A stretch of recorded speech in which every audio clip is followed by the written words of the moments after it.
2011 मसीह जहाँ जनगणना होता से आधार में बर्तमान समस्त सरकारी कार्यक्रम चालू रही जद्वारा कि 2011 रु 2024 दीर्घ 13 वर्षर अंतर भर तो विभिन्न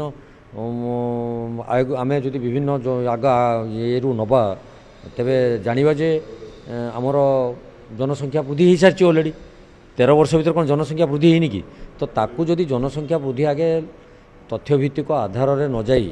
केवल डिमिलिटाइजेशन करने कथा जो सरकार घोषणा कर दूर फलप्रद हम तेणु प्रथम आगे जनगणना करापर डिमिलिटेशन कर कौन असुविधा ना डिमिलिटेशन हबार आवश्यकता रही लोकसंख्या बढ़ी चलती एवं राज्य सरकार जो पदक्षेप नौकरी निहाती हबार आवश्यकता रही किंतु आगे डिमिलिटेशन हवा पूर्वर आगे जनगणना कर निहाती आवश्यकता रही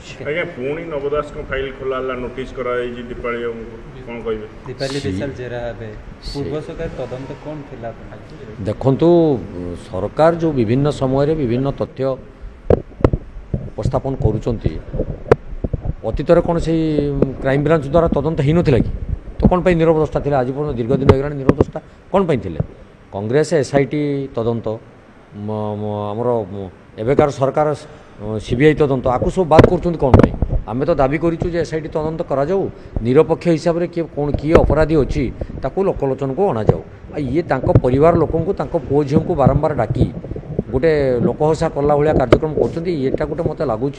या भर गोटे रीतिमत षड्यंत्र रही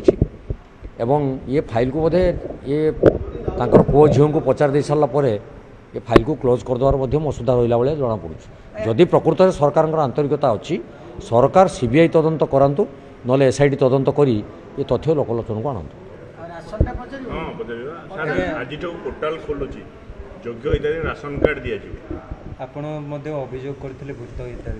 भूत हिताधिकारी बर्तमान काली सुधा जहाँ जानी 5 लाख अच्छा जहाँ काली तथ्य सरकार प्रदान कर आज पोर्टाल खोलिया कथा कहते तो आहरी 45 लाख भूत रही से भूत को खोजिकी सरकार केवे काढ़े 5 वर्ष भर पारे कि 5 वर्ष पर 50 वर्ष लगे से कथा सरकार ही कहे किंतु आमे दाबी करूँ जो मैंने प्रकृत में योग्य हिताधिकारी पाइपारि ना रेशन कार्ड प्रदान कर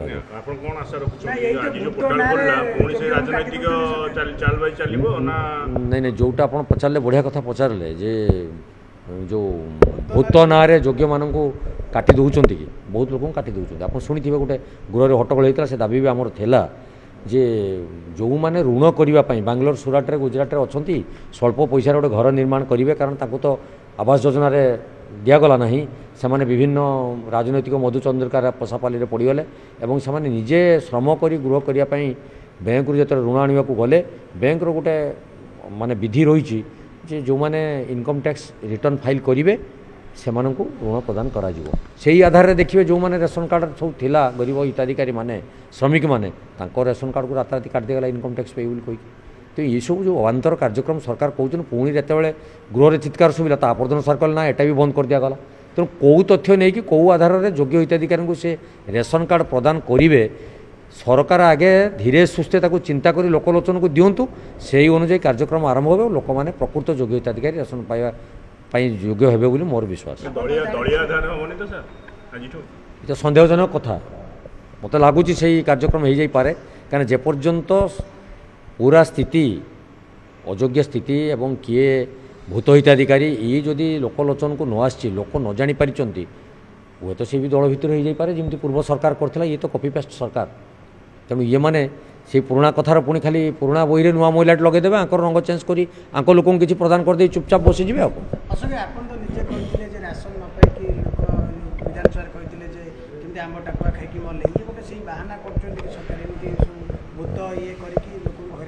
लोकों को विभ्रांतिकर तथ्य दबारे ये सरकार प्रथम हो जाइए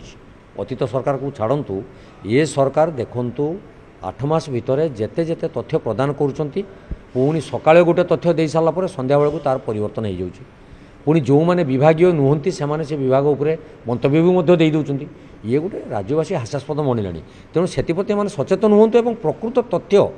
लोकलोचन को आणतु जोटा लोक मैंने जानवे लोक कौन अनुभव करें कि समस्त लोक मैंने तो सब अनुभवी तेणु जो सरकार परिवर्तन कर लोक मैंने आशा रखी सरकार किसी करेंगे तेणु एम कम करके देखा केवल खाली कथार कहतुनि कागज कलम घोषणा नक विभिन्न समय विभिन्न तथ्य को न बदली प्रकृत कथा को आसतु प्रकृत आधार में ଯୋଗ୍ୟ ହିତାଧିକାରୀ ମାନଙ୍କୁ ସେମାନଙ୍କର ନ୍ୟାଯ୍ୟ ଦାବି ପ୍ରଦାନ କର। ଆଜ୍ଞା ଏ ଯେଉଁ ପଞ୍ଚାୟତ ଯେଉଁ ନା କଟିଲା ସବୁ ତାଲିକାର ଯୋଗ୍ୟ ଅଯୋଗ୍ୟ ବୋଲି ଇଏ ପ୍ରତି ପଞ୍ଚାୟତ ଲୋକ ଜାଣିବେ କେମିତି କାହାର ରହିଲା କାହାର ଗୋଟେ ଗୋଟେ ତାଲିକା ଝୁଲେଇବା ଦରକାର କି ବ୍ଲକ ବା ପଞ୍ଚାୟତ ଲେବୁଲରେ? ସରକାର ଯେପର୍ଯ୍ୟନ୍ତ ନୀତିରେ ନିର୍ଦ୍ଧାରିତ ହୋଇପାରି ନାହାନ୍ତି ସେ ଝୁଲେଇ ଦେଲେ ପୁଣି ସେଠି ଅପ୍ରୀତିକର ପରିସ୍ଥିତି ସୃଷ୍ଟି ହେବ। ତେଣୁ ସିଏ ପ୍ରଥମେ ତୁରନ୍ତ ସିଏ ଆଗେ କିଏ ଯୋଗ୍ୟ କିଏ ଅଯୋଗ୍ୟ ସିଏ ଆଗେ ତାକୁ ନିର୍ଦ୍ଧାରିତ କରନ୍ତୁ, ତାପରେ ଯାଇ ତାଲିକା ମାରିବେ ଏବଂ ଲୋକମାନେ ଜାଣିବେ ଆଜ୍ଞା ମୁଁ ଏଇ କାରଣରୁ ଅଯୋଗ୍ୟ ହେଲି ବୋଲି। ତାଲିକା ମାରିବା ଦରକାର ନା ନାହିଁ? ନିଶ୍ଚିତ ଦରକାର। ଏୱାରନେସ୍ କେମିତି ହେବ? କେବଳ ତ ଟିଭି ଆଉ ଖବରକାଗଜରେ କରିଦେଲେ ହେବନି, ଏଇଟା ଏୱାରନେସ୍ ପ୍ରତ୍ୟେକ ପଞ୍ଚାୟତ କାର୍ଯ୍ୟାଳୟରେ ମାରିବା ଦରକାର ଅଛି। ଭାଇ ଆଉ ଗୋଟେ ତାଙ୍କ ଦଳ କଥା ବୁଝିଲେ ଭାଇ ଆଜି ଆପଣଙ୍କ ଦଳ ଯେଉଁ 7 ମାସରେ ଦେଖିବେ ଯେଉଁଭଳିଆ ନାରୀ ନିର୍ଯାତନା ବଢ଼ିଛି ଦୁର୍ଶୋଷଣ ବଢ଼ିଛି ପିସିସି ସଭାପତି ନେତୃତ୍ୱରେ ମୁଖ୍ୟମନ୍ତ୍ରୀ ଭାଷଣ ଦେହ ହେଉଛି କ'ଣ କହିବେ? এটা তো স্বাগতযোগ্য পদক্ষেপ আপনার আরম্ভ হল কংগ্রেস তার কার্যক্রম আরম্ভ করছি। কংগ্রেস যে মানসিকতার থাকে লোক মানে তাকে নিশ্চিত গ্রহণ করবে। তেমন আপন মানে যে প্রশ্ন করছেন বা করছেন তার উত্তর খুব শীঘ্র দিয়াযিব এবং সে কমিটি মধ্যে গোটে গঠন করা যাইছে নারী মানুষ যে ভাবে নির্যাতিত করা যাইছে গোটে 7 জনিয়া কমিটি भी পিসিসি মধ্যে করছে 8 জনিয়া 7 জনিয়া কমিটি করছেন। সে কমিটি তদন্ত করব এবং সেই আধারে যদি সরকার তাকে কর্ণপাত ন করନ୍ତି রাজরাস্তাকে ওহ্লাই সাধারণ লোকଙ୍କୁ ন্যায্য দাবি দেওয়া পর্যন্ত কংগ্রেস লড়াই যাবে। নিশ্চিত ଆପଣ ଜାଣିପାରୁନାହାନ୍ତି ଦୈନିକ ଗୋଟେ ଛବିରାଣୀ କଥା ସେ ଗୃହରୁ ଉଠାଇ ଦେଇଥିଲେ। ମୁଁ କହିଲି ନୈତିକ ଦୃଷ୍ଟିରୁ କଂଗ୍ରେସ ସେତେବେଳେ କ'ଣ କରୁଥିଲା ସେମାନେ ଶିଖିବା ଦରକାର ଯଦି ପ୍ରକୃତରେ ସରକାର ଚଳିବାକୁ ଅଛି। ଆଉ ଦୈନିକ ତ ଛବିରାଣୀ ଭଳି ଶହ ଶହ କାଣ୍ଡ ଘଟିଯାଉଛି, କିଏ ତା କଥା ବୁଝୁଛି, କିଏ ସେ କଥା ଦୁଃଖ ଜଣାଉଛି, କେବଳ ଖାଲି ଅଭିଭାଷଣ ରଖୁଛନ୍ତି କିନ୍ତୁ ତାର ପ୍ରକୃତରେ କିଛି କାର୍ଯ୍ୟଧାରା ପରିବର୍ତ୍ତନ କରାଯାଉ ନାହିଁ।